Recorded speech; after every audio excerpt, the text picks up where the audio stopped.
108 স্বামী বিরজানন্দ ভারতী মহারাজের 125তম জন্মদিবস উপলক্ষে প্রতি বছরের মতো এবারেও বিডন স্ট্রিটে পালিত হচ্ছে তাঁর জন্মোৎসব। জাতি, বর্ণ, ধর্ম নির্বিশেষে দূর দূরান্ত থেকে ভক্তদের আগমন গুরুদেবের জন্মোৎসবে।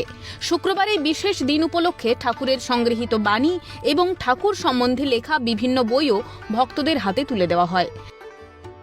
কৃষ্ণমতে বৈষ্ণব রীতিতে মূলত গুরুদেবের পুজো হয়। 3 দিন ব্যাপী চলে এই মহানুষ্ঠান। স্বামী বিরজানন্দ মহারাজকে 4 বেলা ভোগ নিবেদন করা হয়, তবে উল্লেখযোগ্যভাবে এখানে মূলত আমিষ ভোগই নিবেদন করা হয়। থাকে ভক্ত ও শিষ্যদের জন্য প্রসাদের ব্যবস্থাও। 3 দিনের এই অনুষ্ঠানে পথ চলতি ও দুস্থদেরও খিচুড়ি ও মিষ্টান্ন বিতরণ করা হয় বলে জানালেন ভক্তরা। একই সঙ্গে অনেকে ভাগ করে নিলেন ঠাকুরকে নিয়ে তাদের অলৌকিক অভিজ্ঞতা ও অনুভবের কথা। বইটার নামটাই হচ্ছে মনুষ্য জীবনের মূল কথা।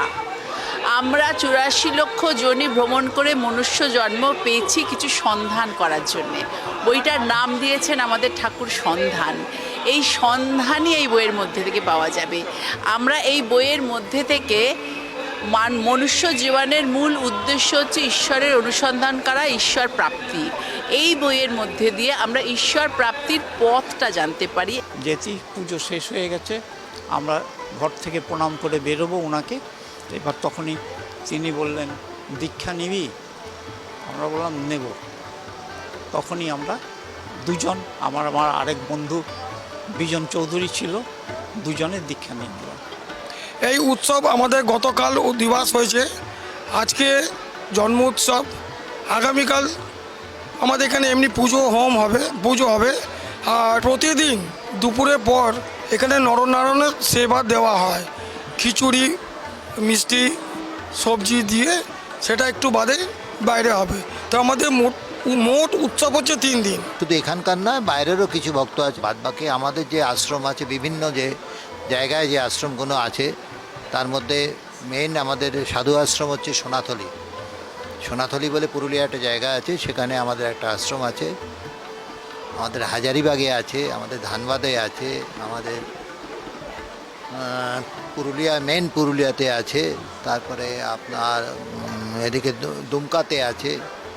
একটি মেয়ের পরীক্ষা আমার, তো পরীক্ষায় মেয়েটি ভালো করেছি মন্দ করেছে, আমি খুব দ্বন্দ্বে ছিলাম কি করবে।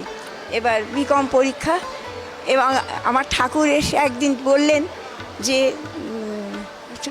আমি দেখছি ঠাকুর এসছেন, চোখটা একটু ঘুমিয়ে পড়েছি, এসে বলছেন যে একটা গ্রুপে একটু কম আছে, কয়েক নম্বর কম আছে, একটু কম আছে।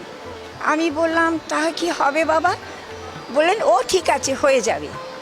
এরপরে যখন রেজাল্ট বেরোলো, দেখলাম একটা গ্রুপে ঠিক 4 বা 5 নম্বর কম আছে, সেটা তারা দিয়ে পাশ করিয়ে দিয়েছে। প্রতি বছরই এটা দীর্ঘদিন যাবৎ একত্রিত হচ্ছি, পালন করে আসছি, এবং আমরা সারা পৃথিবী থেকে নানা দিক থেকে নানাজন আসেন, আমরা একত্রিত হই এই উৎসবেতে। আর মহাপুরুষের আবির্ভাব মানে একটা বিরাট বড় ভাগ্যের ব্যাপার আমাদের, যে আমরা ওই দিন ওনাকে একত্রিত হয়ে স্মরণ করছি, এবং প্রতিনিয়ত উনি স্মরণে রয়েছে। মনোহর দাস ঠাকুর, উনি শ্রীমুখে বলেছেন কোনোদিন ভাববে না ঠাকুর নেই, আমি সর্বদা আছি, আমি দেহটা বদলাই, খোলসটা বদলাই, সর্বদা আমি তোমাদের পাহারা দিচ্ছি।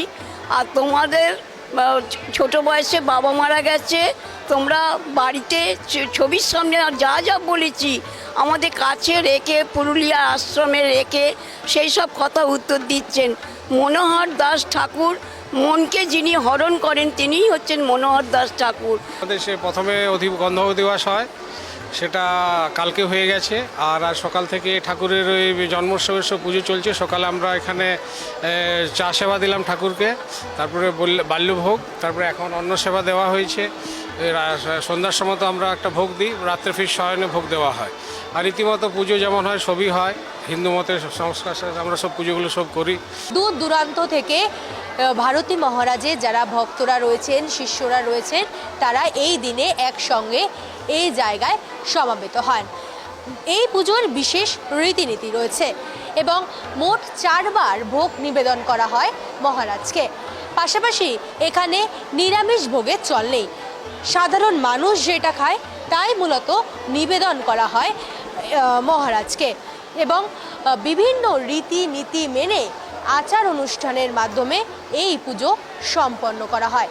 প্রতি বছর কলকাতায় বিডন স্ট্রিটের এই বাড়িতে এই ভারতী মহারাজের জন্মোৎসব পালন করেন তার ভক্তরা। ক্যামেরায় নিখিলের সঙ্গে রেশমের রিপোর্ট, ক্যালকাটা নিউজ, কলকাতা।